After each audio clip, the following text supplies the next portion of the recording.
السلام عليكم ورحمة الله وبركاته أصحابتا halkan aanu saaxiibka ka nahay Xeero channel waxaan idin tusi doonaa maanta insha Allah sida loo sameeyo muqmada waxa weeyaan hilibkii oo la soo qaaday hilibkii geela waa la qalajiyay markii la qalajiyay waa la shiilay saasay soo baxday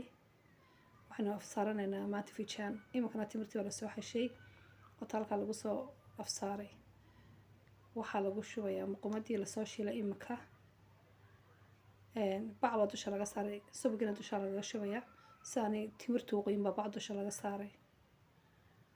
ma sha Allah waxaad fresh isla markiiba la wada sameeyay hilibkii oo la soo gooyay la qalajiyay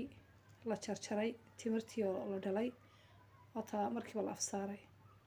ma sha Allah dhaqankeena aad buu wanaagsan yahay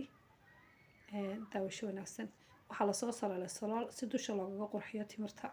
nafs waqti waad keenaysaa waana qurxinaysaa daawasho wanaagsan waad arkaysaa halka afar fiican baan maanta sameeynay fadlan daawasho wanaagsan maaha muqmadun waxa lagu ridi karaa xalwad seen hore oo soo sheegnay